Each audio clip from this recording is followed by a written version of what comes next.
नमस्कार, आप देख रहे हैं न्यूज ब्लास्ट क्रॉनिकल चैनल, निर्भीक तथा निष्पक्ष प्रहरी।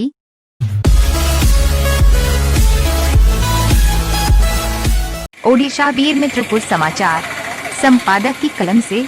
बीरमित्रपुर नगर पालिका के वार्ड 10 के रायबोगा रोड पर स्थित तथा नगर पालिका के द्वारा संचालित हेमियो डिस्पेंसरी, जिसकी हालात खुद ही बीमार पड़ी हुई है। यहाँ की साफ सफाई की स्थिति पर देखें तो यूँ लगता है जैसे न तो सिर्फ ये डिस्पेंसरी भवन बल्कि पूरे परिसर की साफ सफाई वर्षों से हुई ही न हो।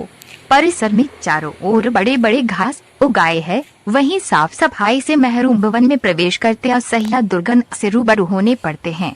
सूत्र बताते हैं कि यहाँ नगरवासियों के इलाज के लिए दक्ष चिकित्सक होने के बावजूद आवश्यक दवाइयाँ भी नगर पालिका के द्वारा मुहैया नहीं कराई जाती है, जिस कारण यहाँ इलाज के लिए आए लोगों को बैरंग ही वापस होना पड़ता है। विश्वस्त सूत्रों का ये भी कहना है कि डिस्पेंसरी के लिए आवश्यक दवाइयों की रिक्वायरमेंट नगर पालिका के कार्यनिर्वाही अधिकारी के पास जाता है तो वो ये कहकर टाल देते हैं कि हेमियो डिस्पेंसरी लोगों के इलाज के लिए प्रायोरिटी नहीं बल्कि सेकेंडरी है। देश भर के लोगों में हेमियोपैथी की ओर बढ़ती रुझान के मद्देनजर इस पद्धति पर जहां खास तरजीह दिए जाते हैं, वहीं बीरमित्रपुर नगर पालिका के जिम्मेदार अधिकारी के द्वारा होम्योपैथी के प्रति नकारात्मक विचार निश्चय ही विचारणीय है। गौरतलब है कि नगर पालिका के कामकाज, जिसमें नगरवासियों के मूलभूत आवश्यकताओं से पल्ला झाड़ने को लेकर लोगों में असंतोष देखे जाते हैं।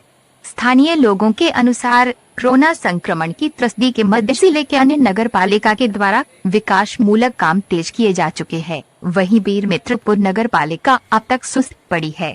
कई विकास कार्य के टेंडर हो जाने के बावजूद काम आरंभ कराने को लेकर भी निपा गंभीर नहीं है। पूछने पर एक ही जवाब है कि कोरोना समस्या के कारण एडीएम की व्यस्तता के मद्देनजर उनकी निर्देश का वार जोहा जा रहा है। एक्का दुक्का जो काम हो भी रहे हैं, उसकी मानक पर भी कोई खास ध्यान नहीं दिए जाने जैसा प्रतीत होता है। कुछ लोगों का आरोप यह भी है कि नगर पालिका की कामकाज राउरकेला के किसी खास नेता के रिमोट पर चलते हैं। बहरहाल नगर पालिका को चाहिए कि नगर के चहुमुखी विकास कार्यों को गति देने का रास्ता साफ करवाते हुए अपने ऊपर रिमोट से चलने के आरोप को गलत सिद्ध कर दे।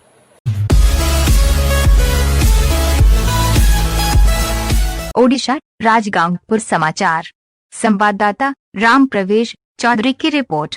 राजगांगपुर शहरी क्षेत्र में नगर पालिका आवास भवन के निकट जूता चप्पल की तथा कंप्यूटर की दुकान को खाली कराने के लिए मकान मालिक ने किन्नरों का सहारा लिया। किन्नरों ने असहाय मकान मालिक के पक्ष में आकर दुकानदार का सभी सामान दुकान से निकालकर बाहर करते हुए दुकान खाली करवाया। ये घटना शहर में चर्चा का विषय बना हुआ है। प्राप्त जानकारी के अनुसार लगभग 6.5 वर्ष पूर्व मोहम्मद अशरफ ने मोहम्मद ग्यासुद्दीन के मकान की एक दुकान को 5 वर्ष का एग्रीमेंट के तहत किराए पर लिया था। 5 वर्ष बीत जाने के बाद अब तक मकान मालिक द्वारा दुकान खाली करने की कई सूचना दी गई, जिसे भाड़ेदार टालता गया। यहाँ तक कि पिछले 1.5 साल से किराए के नाम पर फूटी कौड़ी भी नहीं दिए। ग्यासुद्दीन के अनुसार दुकान खाली करने को लेकर स्थानीय थाना में भी शिकायत किए गए, परंतु पुलिस प्रशासन के द्वारा भी निराशा ही हाथ लगी। अंत में मकान मालिक के द्वारा किनारे के सहयोग से खाली करवाया। इस मामले को लेकर दोनों पक्षों ने एक दूसरे के खिलाफ थाने में मामला दर्ज करवाया है। नमस्ते, जय श्री महाकाल। मैं जोया त्रिपाठी सुंदरगढ़ ट्रांसजेंडर टाइप करने लगे हमारे साथ झड़प, फिर एक हो गया छोटा मोटा, वहाँ पर मुठभेड़ हो गया, तो उसके बाद इसलिए मैं आज यहाँ पर आई। नहीं, उसमें तो दुकान बहुत पहले से चल रहा था, उसको आप लोग जबरदस्ती खाली कराने के लिए? हाँ जरूर है हमारे पास कॉपी। विनती करती हूँ कानून से कि आप वहाँ 144 लगा दो, जब तक वो कुछ जो भी कोर्ट में मामला चलेगा, ना ये घुसेगा ना वो घुसेगा ना कोई और घुसेगा भैया। जो बातें क्लियर। ठीक है थैंक यू। मोहम्मद अरशद सालकीपाड़ा राजगांगपुर से। आज क्या घटना घटा है आपके साथ में? आज करीबन 10 बजे सर मैं अपने भाई की दुकान के पास गया, तो आके दुकान के में फेंका फाकी कर रहे हैं, दुकान के सारे माल वाल फेंक रहे हैं, दुकान खाली करा रहे हैं, शटर तोड़ रहे हैं और काउंटर फेंक दिए हैं।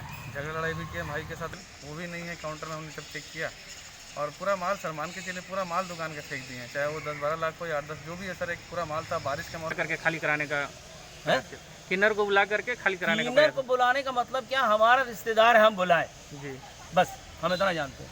नहीं, वो लोग बता रहे हैं कि मैं मेरा नाम एमडी गयासुद्दीन।